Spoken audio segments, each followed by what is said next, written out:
சேனலை சப்ஸ்கிரைப் செய்யாதவங்க சேனலை சப்ஸ்கிரைப் செஞ்சுக்கிட்டு செய்திகளை தெரிந்து கொள்ளும்படி அன்புடன் கேட்டுக்கொள்கிறேன். வணக்கம். இன்றைய முக்கிய செய்திகள். கரூர் மாவட்டத்தில் கடந்த முறை தேர்தலில் 4க்கு 4 தொகுதிகள் திமுக வெற்றி பெற்றது. இம்முறையும் திமுக 4 தொகுதிகளிலும் வெற்றி பெற வைக்க வேண்டும் எனவும், தமிழகத்தில் 1,35,00,000 மகளிருக்கு மகளிர் உரிமை தொகை மாதந்தோறும் 1000 ரூபாய் வழங்கப்பட்டு வந்தது. அதனை தேர்தலை காரணம் காட்டி நிறுத்துவதற்கு சதி செய்து வந்தனர். இதனை அறிந்த தமிழக முதல்வர் 3 மாதத்திற்கான மகளிர் உரிமை தொகை மற்றும் கோடைக்கால சிறப்பு நிதி ரூபாய் 2000 என 5000 வங்கி கணக்கில் உடனடியாக செலுத்தினார். இந்த தேர்தலில் திமுக அளித்துள்ள வாக்குறுதிகளில் முக்கியமானது மகளிர் உரிமை தொகை 1000 ரூபாயிலிருந்து ரூபாய் 2000 உயர்த்தி வழங்கப்படும் எனவும், காலை உணவு திட்டம் 1ஆம் வகுப்பு முதல் 5ஆம் வகுப்பு வரை என்பதை 8ஆம் வகுப்பு வரை பயன்பெறும் வகையில் காலை உணவு திட்டம் விரிவுபடுத்தப்படும் என திமுக வாக்குறுதி அளித்துள்ளது. மகளிர் பயன்பெறும் வகையில் ரூபாய் 8000 கூப்பன் வழங்கும் திட்டம் மூலம் நீங்களே விரும்பிய பொருட்களை வாங்கிக் கொள்ள முடியும். தமிழகத்தில் மீண்டும் முதலமைச்சராக திமுக தலைவர் பதவியேற்பது உறுதியாகிவிட்டது என்று தெரிவித்துள்ளார். பெண்களுக்கான எதிரான தீய எண்ணத்தோடு இந்த மசோதாவை திமுக காங்கிரஸ் தடுத்துவிட்டது. அமித்ஷா 2026 தமிழ்நாடு சட்டமன்ற தேர்தலுக்கான இறுதிக்கட்ட வாக்கு சேகரிப்பில் பாஜகவின் முக்கிய நிர்வாகிகள் ஈடுபட்டு வருகின்றனர். ஈரோடு மாவட்டம் மொடக்குறிச்சி தொகுதியின் பாஜக வேட்பாளர் கிருத்திகாவை ஆதரித்து இன்று காலை வாக்கு சேகரிப்பில் ஈடுபட்ட அக்கட்சியின் முக்கிய நிர்வாகியும் மத்திய உள்துறை அமைச்சருமான அமித்ஷா ரோடு ஷோவில் ஈடுபட்டுள்ளார்.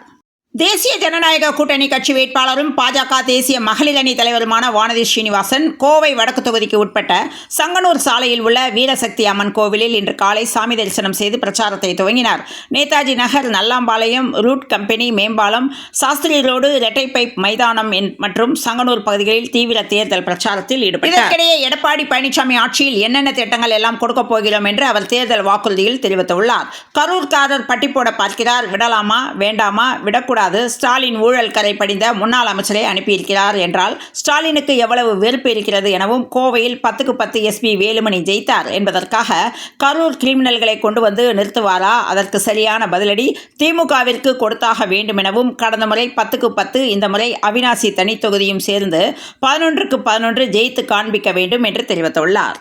தமிழக சட்டமன்ற தேர்தலுக்கு இன்னும் சில நாட்களே உள்ள நிலையில் பாமக தலைவர் அன்புமணி ராமதாஸ் தமிழக வெற்றிக்கழக தொண்டர்களுக்கு விடுத்துள்ள வேண்டுகோள் அரசியல் வட்டாரத்தில் பெரும் விவாதத்தை கிளப்பியுள்ளது. திமுக ஆட்சியை அகற்ற வேண்டும் என்பதே தற்போதைய நோக்கம் என்று குறிப்பிட்டுள்ள அன்புமணி ராமதாஸ் விஜய் ஆதரவாளர்களுக்கு ஒரு யோசனையை முன்வைத்துள்ளார். நடிகர் விஜய் அதிக வாக்குகளை பெற்றாலும் இந்த தேர்தலில் அவரால் ஆட்சியை பிடிக்க முடியாது. எனவே திமுகவை வீழ்த்த நினைக்கும் தவேகா தொண்டர்கள் தங்கள் வாக்குகளை வீணாக்காமல் அதிமுக கூட்டணிக்கு வாக்களிக்க வேண்டும். இவ்வாறு செய்வதன் மூலம் எளிதாக திமுகவை வீழ்த்திவிடலாம் என அவர் தவேகா தொண்டர்களுக்கு வேண்டுகோள் விடுத்துள்ளார். திமுக காரர்கள் நடத்தும் மருத்துவமனைக்கு சென்றிருந்தால் ஸ்கேன் செய்து பார்த்துக் கொள்ளுங்கள், உறுப்பு இருக்கிறதா என்று பார்த்துக் கொள்ளுங்கள் என அதிமுக பொதுச் செயலாளர் இபிஎஸ் தெரிவித்துள்ளார். திருச்செங்கோடு தொகுதியில் தேர்தல் பிரச்சாரத்தின் போது இபிஎஸ் பேசியதாவது, திமுகவில் சட்டம் ஒழுங்கு சீர்கேடு, தமிழகத்தில் எங்கு பார்த்தாலும் மூளை முடுக்கெல்லாம் கஞ்சா கரை புரண்டு ஓடுகிறது. போதைப் பொருள் நிறைந்த மாநிலமாக மாறிவிட்டது. தமிழகம் போதை ஆசாமிகளால் தான் குற்றங்கள் அதிகமாக நடக்கிறது. போதை ஆசாமிகளால் கொலை, கொள்ளை, பாலியல் வன்கொடுமை நடக்காத நாளே இல்லை எனவும், திமுக அரசால் தடுக்க முடியவில்லை. ஏனென்றால் திமுகவினர் துணை நிற்கிறார்கள். மேலும் அப்பா என்றால் என் செவிக்கு மகிழ்ச்சி ஆகிறது என்று ஸ்டாலின் தெரிவித்துள்ளார். பெண் பிள்ளைகள் பாலியல் சீண்டலில் கதறும்போது அப்பாவுக்கு காது கேட்காதா? சிறுமி முதல் பாட்டி வரை பாதுகாப்பில்லை. பத்திரிகையில் வந்த செய்தியை தான் பேசுகிறோம். 2 வயது குழந்தை கிருஷ்ணகிரியில் பாலியல் கொலை எனவும், குமாரபாளையத்தில் 7 வயது சிறுமிக்கு ஒரு கொடூரன் பாலியல் வன்கொடுமை செய்ததால் தங்கமணி நேரில் சென்று விசாரித்தார். இதையெல்லாம் சொன்னால் ஸ்டாலினுக்கு கோபம் வருகிறது. ஏழைகளின் வறுமை கொடுமையை பயன்படுத்தி ஆளுங்கட்சி எம்எல்ஏ மருத்துவமனையில் கிட்னியை அபகரித்தனர். குமாரபாளையத்தில் ஒரு பெண்மணிக்கு கிட்னிக்கு பதிலாக கல்லீரை எடுத்து விட்டனர். எவ்வளவு கொடுமை! இப்படிப்பட்ட ஆட்சி வேண்டுமா? வறுமையை பயன்படுத்தி உறுப்புகளை திருடும் அரசு தேவையா என்ற கேள்வி எழுப்பியுள்ளார். பெண்களின் உரிமையை ஸ்டாலின் பறித்துவிட்டதாகவும், இதற்கு ஒவ்வொரு பெண்களும் திமுகவுக்கு தகுந்த பாடத்தை புகட்ட வேண்டும் எனவும், மக்களை காப்போம், தமிழகத்தை மீட்போம், அதிமுக வின்னிங், நல்லாட்சி கம்மிங், இவ்வாறு இபிஎஸ் பேசியுள்ளார். கழக தலைவரும் முதலமைச்சருமான மு.க. ஸ்டாலின் அவர்கள் இன்று காலை அண்ணா அறிவாலயத்தில் உள்ள கழக அலுவலகத்தில் சென்னை சூப்பர் 6 எனும் திராவிட மாடல் 2.0 வாக்குறுதிகளை வெளியிட கழக அமைப்பு செயலாளர் RS பாரதி பெற்றுக்கொண்டார். அதில் சென்னைக்கான மேம்படுத்தப்பட்ட பொது வசதிகள், சென்னை முழுவதும் சிறப்பான போக்குவரத்து திட்டமிட்ட கால அளவில் உட்கட்டமைப்பு திட்டங்கள், மனிதாபிமானம், அறிவியல் முறையில் கைவிடப்பட்ட நாய்களின் பிரச்சினைக்கு தீர்வு, உலகளாவிய சிறப்பு மையம், உலகளாவிய திறமைத்தளம் ஆகிய தலைமை அமைப்புகளிலான திராவிட மாடல் 2.0 வாக்குறுதிகளை அறிக்கைகளை வெளியிட்டுள்ளார். தாவேகா தலைவர் விஜய் பெரம்பூர் தொகுதியில் பிரச்சாரம் செய்த நிலையில் இன்று திருச்சி கிழக்கு தொகுதியில் பிரச்சாரம் மேற்கொள்ள இருக்கிறார். அதற்காக விஜய் சென்னையிலிருந்து தனி விமானத்தில் இன்று மதியம் 2 மணி அளவில் திருச்சிக்கு வருகிறார். திருச்சி கிழக்கு தொகுதிக்கு உட்பட்ட விமான நிலையம் அருகே உள்ள வயர்லெஸ் சாலை, KK நகர் பேருந்து நிலையம், கொட்டப்பட்டு ஆகிய இடங்களில் திறந்தவெளி வாகனத்தில் நின்றபடியே பிரச்சாரத்தில் ஈடுபட்டார். விமான நிலையம் வரை சாலையில் வலம் வருகிறார். தாவேகா தலைவர் விஜய் பிற்பகல் 3 மணி முதல் இரவு 8 மணி வரை தேர்தல் பிரச்சாரம் செய்ய முறைப்படி தேர்தல் ஆணையம் மற்றும் காவல்துறையிடம் அனுமதி கோரப்பட்டது. இதற்கான அனுமதியை 27 கட்டுப்பாடுகளுடன் மாநகர காவல்துறையினர் வழங்கியுள்ளனர்.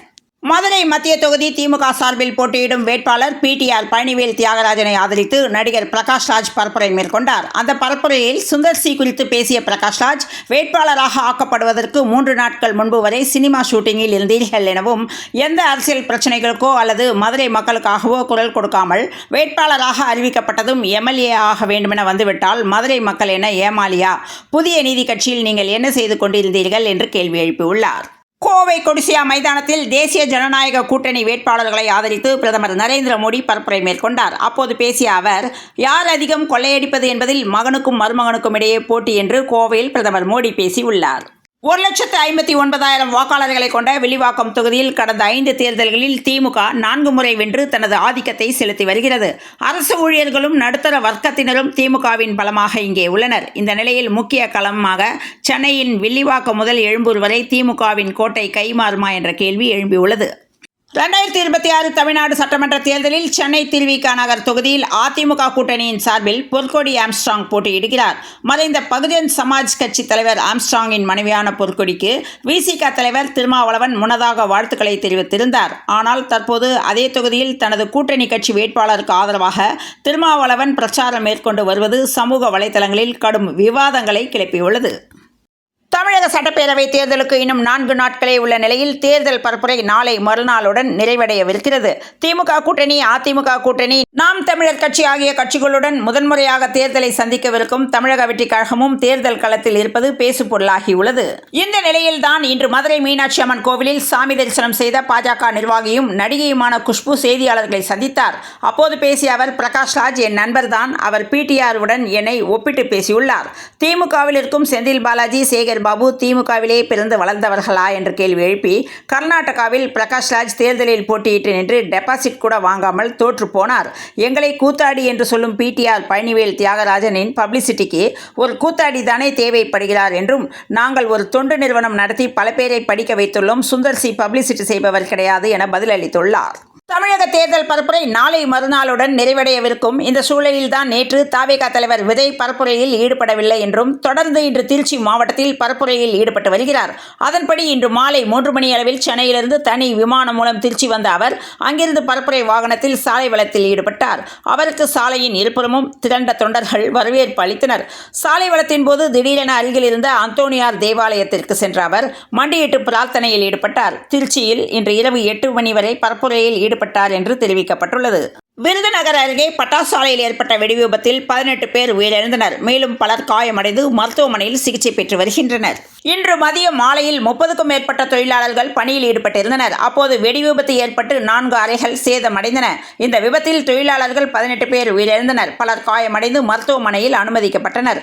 தகவல் அறிந்த தீயணைப்புத் துறையினர் சம்பவ இடத்தில் தீயை கட்டுப்படுத்தி காயமடைந்தவர்களை மருத்துவமனையில் அனுமதித்தனர். சிலரது நிலைமை கவலைக்கிடமாக உள்ளது. இதனால் பலி எண்ணிக்கை அதிகரிக்க வாய்ப்பு உள்ளதாக அஞ்சப்படுகிறது. சாத்தூர், விருதுநகர், சிவகாசியில் உள்ள தீயணைப்பு துறையினர் சம்பவ இடத்திற்கு வந்து மீட்பு பணியில் ஈடுபட்டனர். பட்டாசு தயாரிக்கும் போது ஏற்பட்ட உராய்வு காரணமாக பட்டாசுகள் வெடித்து சிதறியது முதற்கட்ட விசாரணையில் தெரிய வந்துள்ளது. வெடிவிபத்து காரணமாக ஏற்பட்ட பட்டாசு ஆலையை சுற்றி 10 கிலோமீட்டர் தூரத்திற்கு அதிர்வு ஏற்பட்டது. மாவட்ட SP ஸ்ரீநாதா விபத்து நடந்த இடத்திற்கு வந்து ஆய்வு செய்து வருகிறார்.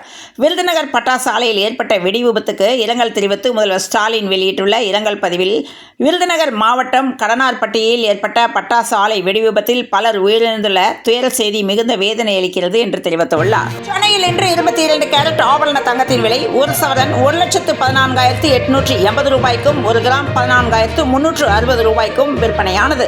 இத்துடன் இந்த செய்திகள் நிறைவடைந்த நிலையில் தொடர்ந்து இணைந்திருங்கள். பிரபாஸ் கதமம் செய்திகளுடன் மீண்டும் நாளைய செய்தியில் சந்திப்போம். நன்றி, வணக்கம்.